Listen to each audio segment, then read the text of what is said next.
You're listening to Hainai by Motzie Dapul.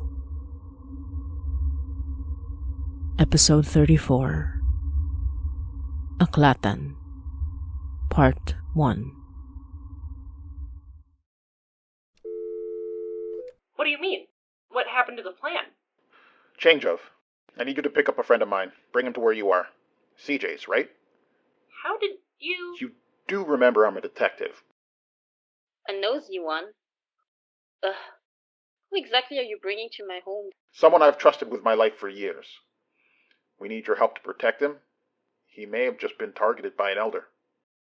More reason not to let him come. This sounds really serious. Babe, come on. Ah, putain, merde. Fine. Alright. Send him the address. Thank you. I'll make it up to you. I'm keeping a tally. Thank you, CJ. And Laura, I'm sending you the address. Okay. What about you? Ashvin? Evelyn? I'm heading to the necropolis now. Wait, isn't Elaine's grave in Mount Pleasant? Dooley, my friend, tipped me off. He was after something. Something he thought Dooley had, but... What do you mean he left you alone? Can't explain it better than that. He broke down the door. He tried to get at me, but there was something. Protection, I guess. It seemed to keep him away. I have no idea what caused it. I mean, I have my own protections, but if they'd worked at all, he never should have been able to get through the door. And he blew the whole thing off the hinges. It was like he couldn't touch me. And I don't know why. Mikey, he said he was after the watch. Jay's pocket watch. But you don't have it. You said Jay didn't even have it. When he... Yes, but the photo I showed you, remember? The photo from the Ill? I think it's in the necropolis. The Toronto necropolis, and if that man gets his hands on Jay's watch... The power Jay possessed was beyond what I could describe. It had to be, for an ordinary man to go up against monsters like he did. Dooley, slow down. Mikey, please, I've tried. I've tried to find them in that damn necropolis. I've tried for years, but I've never found them. I think something's been hiding it from me. I don't know. I always feel like I've missed something every time I go there, but you need to, before he does. Please. Dooley, I wouldn't even know where to begin. Something that powerful wouldn't just go unnoticed. It'd have manifested, you know? Some sign of magic. Or a haunting, something. Dooley, have you ever heard of the William Crypt? No, I haven't. It's an old crypt in the necropolis with the name William on the stone. Last name's broken off. A crypt built into the hill, almost buried, but you could still open the door if you had to get in. There was a story about it. It was on that show that you listened to, but I heard the story more directly from the source. My cousin, Rosario, she used to talk about how she met someone or something around that crypt when she was young. I was the only cousin, I think, who ever really believed her. But I never connected it to anything concrete until now. Mikey, I've gone to that place countless times. I've combed through every grave ever since you were a child. There's no grave there that matches that description. Or maybe someone was trying to keep it from you. Or something. Well, maybe you'll have more luck than I, finding whatever it was trying to keep secret. Please, Donna. There's no time. What do you mean, where are we? We're literally right in front of the O'Donnell grave at Mount Pleasant. It's pretty out of the way of the rest of the graves, I don't know why. Where are you? Change of plans. Come with me to Toronto necropolis. A friend of mine was attacked by an elder, and he's hunting down something big, and we gotta get there first. You have friends? Ashvin! Kopia. I'm joking. We're coming over. We'll call you when we get there. Hello? Hello? Ah, What's going on? Donna's not coming, and you'll call him the reliable one. So, what now? Do we still do the thing, or... We have to help him with something at the Toronto necropolis. Don't know what Rick sees in him. I really don't. What? Come on. Let's get back to the car.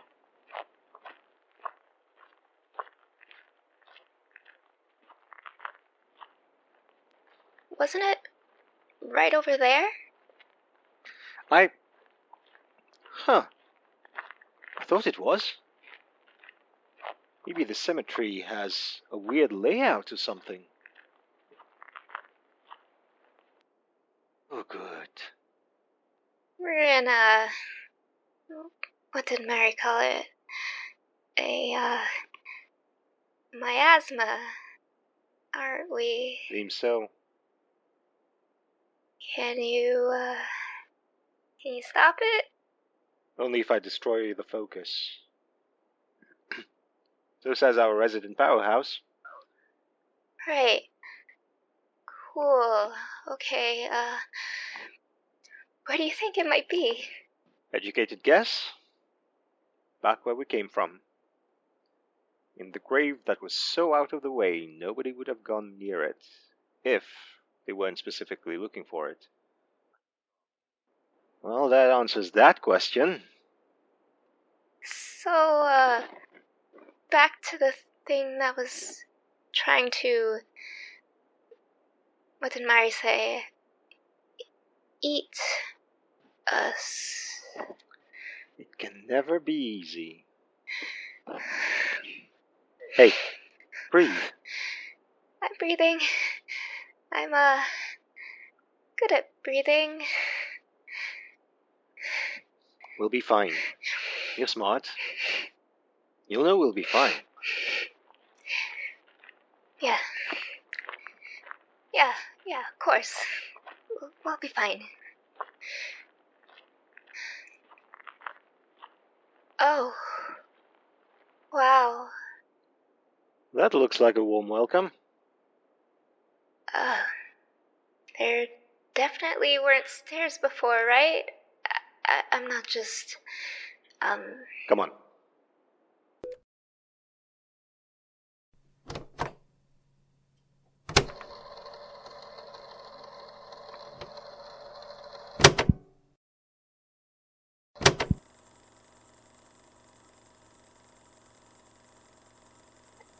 Stories. Oh, I was always good at stories. They had a magic about them. Long before I knew magic was as real as each of my fine fingers. Print, the written word. No matter how fast our world changes, how quickly mankind races to invention, no matter how stunning new technologies prove to be, there are some things that remain staples of human civilization. You know how old I am. Or, well, I suppose you don't, really. But you know that I am much older than I appear. You know that I am not simply a man you met in the library, chatting over our shared love of the written word. I oversaw even, the golden age of Canadian news press. I saw papers flourish from the beginning of this very century. It was its own magic, and I saw all its potential when my colleagues dabbled in their own interests. One learned the power of suggestion, another the power of cold and ice. Another one of my colleagues even learned how to turn herself monstrous, devour a man as though he were a mouse. Dreadful to watch, but she herself is quite the charming woman, and always impeccably dressed. Oh, I know. It can be shocking for the uninitiated. I imagine you only knew what little our more careless compatriots have let slip to the public in the years since our formation. It must have been quite the mystery to uncover.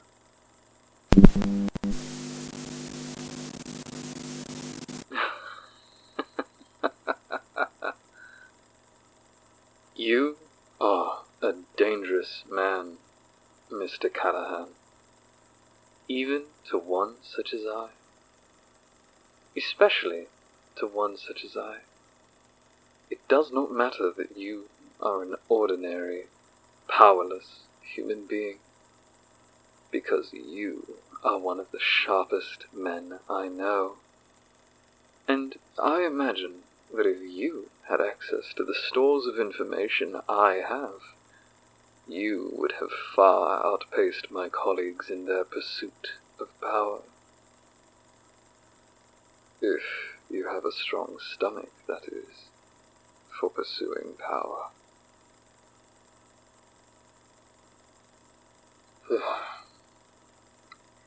But I suppose we should get on with it. What would you like to know?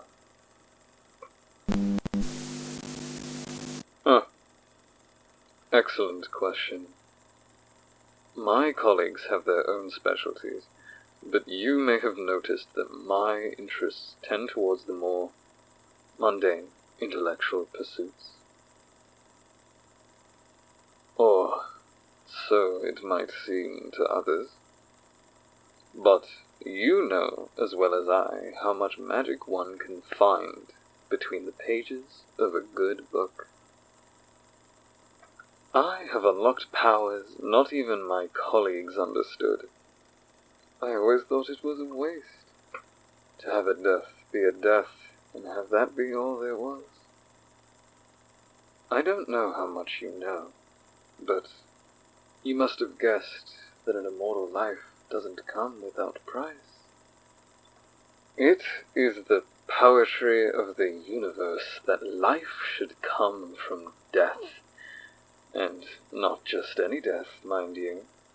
Nothing so mundane as a peaceful passing in one's bed, or succumbing to an illness you've long since made peace with. Violent death. Frightful, fearful death. Death that has one desperately clawing for one's life to no avail. The kind of death you could spend your whole life dreading.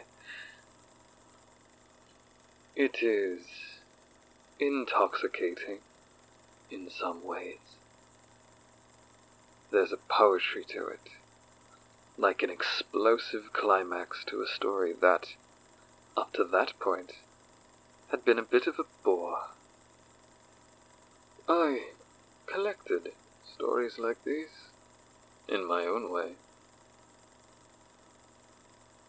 I bound their final moments in books, detailing every moment of agony and suffering. Deaths to be feared, I call these texts Fear Deaths. Some of the others thought I was a whimsical fellow, to focus all my efforts into that kind of spell work, when I could have done something far more impressive or bombastic to earn the esteem of our leader. Yes, even ones as powerful as us elders had a leader. No need to look so surprised. He was the one who gathered us together, gave us magic in the first place. Everyone was in awe of him, and he was the kind of man who could silence you with a look, even if he wasn't one of the most powerful men I'd ever met, capable of raising half the city if he so chose. His mere presence, for he was of impressive stature indeed, was already quite intimidating. It doesn't matter. He's gone now. Disappeared at the height of his power. Nobody knows why. Well, I suspect his inner circle knew, but I didn't have that honor. I might have given more time, but we can't change the past. Still, William's savant seemed to respect my work. When I spoke to him of my findings, he told me to return when I had proof my pursuit was worthwhile. And it took me decades before I deemed it so. You see, I can sustain the power of fear-death by retelling the tale of it, trapping the smallest piece of the soul, or whatever ephemeral energies we were able to capture, in between bound pages, replaying that death over and over to generate more power. It's not a perfect system, mind. Each time the story is repeated and its death replayed, it loses more and more of its power, until that death is wrung dry, and the power within is obviously never going to match a fresh fear death. But still, when you gather 10, 20, 50 deaths, simply by detailing their deaths between pages, well, it becomes a rather effective system. A colleague of mine, Nessie Smith, was so intrigued by my system of power that she even adopted it into her own experiments. She doesn't keep hers in books, however, but in chambers of a clockwork machine. Never one for good taste, that woman, but I always admired her shared love of intellectual pursuits. She and her machine, whatever it is she uses it for, it can only house 10 deaths. Whereas I have a library. Yeah, just up here. You okay? Missy, I'm not that old. You don't need to help me up the stairs. But thank you. I appreciate the hospitality from you and your partner. Well, this is really her place more than it's mine. Babe? He's here. I got Donner on the line. He's on his way to the necropolis. Thank you for this. Oh, Lord. Mr. Dooley? It's you. Putain. It's you, is it? Donner? You didn't say your friend knew CJ. Jesus Christ, are you kidding me? What's the damage? Oh, so you know who I am. Wonderful. That makes one of us. You were there at the funeral. Jay's father. How did you know Jay? You haven't aged a day. Are you one of those elders? She's on our side. It's why Donner sent you here. You should be safe since she has the power to hide herself from other elders, and she has magic enough to keep you hidden from whatever elder came after you. Wait. Which elder? What? Which elder came after you? What did they look like? Do you remember what they looked like? Any symbols? Magic? Clothing? Was it a man or woman? It was a man. He was, I don't know, ordinary looking.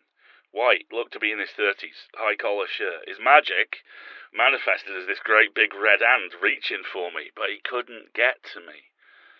I was protected. Some sort of spell that kept him from touching me. That's impossible. My spell. Your spell? What do you mean, your spell? He asked me. The young man. The journalist. The one called Jay. He asked me to keep an eye on you. Protect you. The last time I saw him. So I cast a spell of protection on you. As powerful as I could make it. So it was you. You're the reason I'm alive tonight. No. You don't understand. The elder that came after you tonight is Richard Henry, the benefactor's right-hand man. No spell of mine could have possibly survived him and his great red hand. I'm not nearly as powerful as the elders of the inner circle. Whatever it was that protected you, it wasn't my spell. Donner? Did you hear that? Donner? Hello? Crap, I have to... Babe, what are the chances Donner's running headlong into a trap? With Richard Henry involved? Hi. The man did so love his traps. Wait, where are you going? And why do you have 2 phones? Given what happened to Mary with that serial killer, I thought it was a good idea to have a backup. I'm trying to reconnect to Donner, but there's some kind of interference. Could just be the line, but I'm hedging my bets on magic. Laura, can you hear me? My asthma. The focus, so we can. Isn't with us. He said he.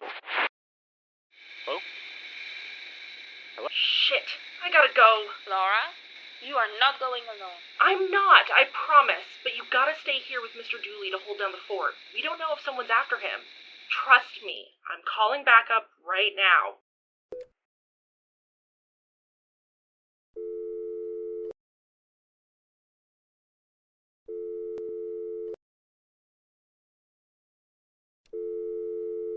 You sure you don't have powers? You caught me right as I'm getting off the GO train. Oh, thank God. Ashvin and Evelyn are in trouble. Donner's not answering. Shit's gone down, and I'm so sorry, but... Of course. Of course it had to happen now. What's the address? Ashvin and Evelyn are in Mount Pleasant. They said they got trapped in one of those miasma things. Donner should be in the Toronto Necropolis, but I can't get him on the line. I'm just coming from CJ's. Donner asked me to bring Mr. Dooley here. Dooley? Donner's old mentor, Dooley? What happened? I can catch you up to speed, but... Murphy, I think they're in real trouble. No, I know they're in real trouble. I think Donner's still okay, but Ash and Ev are definitely in trouble right now. What happened? Why is Donner on his own? Dooley was attacked by an elder, Richard Henry. He was looking for something. He thought Dooley knew where it was. Whatever that elder is after, Donner's trying to get to it first, in the necropolis. Idiot. He knows how dangerous it is to go in without backup. He's literally the one who taught me that in the first place. If he's going alone, he must be sure it's worth it. I need to help him. Murphy! What if the elder did go after him? Damn it! Not now! Ugh! You've got to be kidding me! What? The engine! What, is my car cursed now too? Murphy, you have to help. No.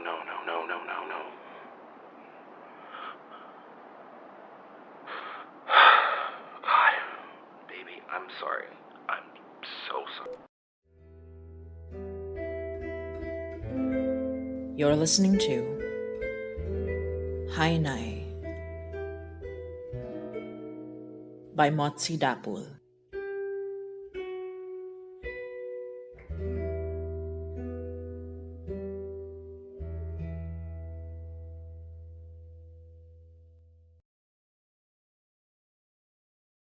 Hai Nai stands against genocide and imperialism, which is why we stand for a free Palestine.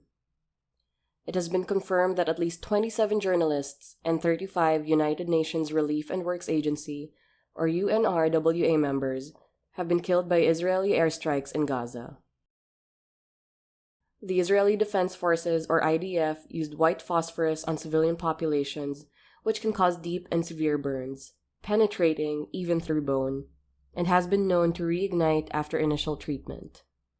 The IDF bombed a refuge and killed the family of Al Jazeera journalist Wael al-Dahdou. Over 40% of all infrastructure in Gaza has been damaged. Israeli Defense Minister Yoav Gallant was recently quoted as calling Palestinians human animals when imposing a complete siege on Gaza. No electricity, no food, no water, no fuel. The United States provided $3.3 billion in military funding to Israel in 2022. Funding and arms now directly involved in Israel's war crimes against Palestinians. As of writing, there has been a reported death toll of over 1,400 people in Israel and over 7,000 Palestinians, with over 2,000 of these being Palestinian minors, with no end in sight.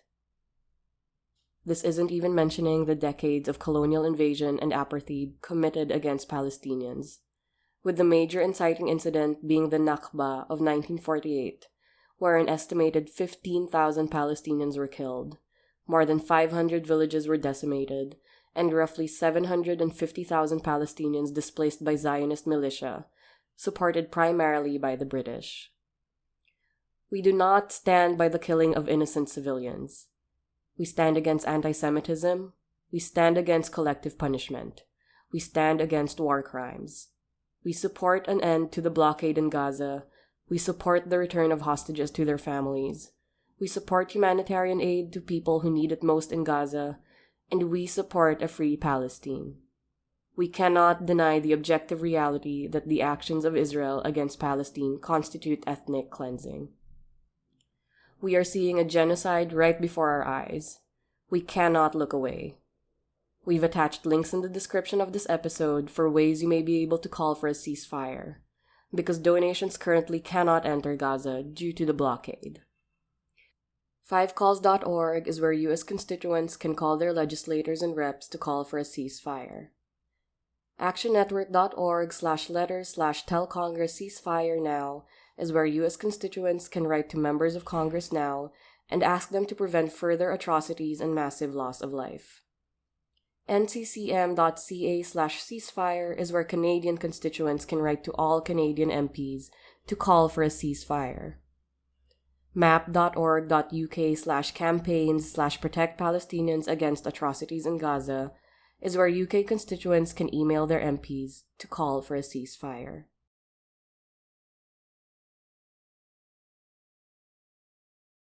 Hey everyone, this is Reg Helly, co-creator and co-producer of Hainai. Hainai is a podcast produced by Motzie Dapul, Yoy Halago, Alisa Jimenez, and me, and licensed under a Creative Commons Attribution, Non-Commercial Share-alike 4.0 International License. This episode was co-produced by Jesse Goodsell and written and directed by Motzie Dapul. The role of Laura was played by Abigayle Rhodes, the role of CJ was played by Laurence Perlet, the role of Donner was played by Leon Johnson, the role of Dooley was played by Alasdair Stuart, the role of Evelyn was played by Natalie, and the role of Ashvin was played by Adil R. If you'd like to chat with other listeners when this episode goes live, we do a live premiere every other Sunday at 9 p.m. Eastern Standard Time or Toronto time on our YouTube channel, youtube.com/HainaiPod. If you'd like to support the production of Hainai, you can subscribe to our Patreon, patreon.com/HainaiPod. We've just started our early access program where we release episodes 3 days earlier on Thursday at 9 p.m. Eastern Standard Time or Toronto time. You can also get bonus video and audio, art, and behind-the-scenes content, as well as join polls for the show. If you can't subscribe monthly, you also have the option to buy us some milk tea on Ko-fi, ko-fi.com/HainaiPod. That's ko-fi.com/HainaiPod. Our ad-free Hainai album, which has our official music and full episodes from Act 1 and 2, is also available in our Ko-fi store. You can learn more at hainaipod.com. As always, thank you, we love you, and hanggang sa muli.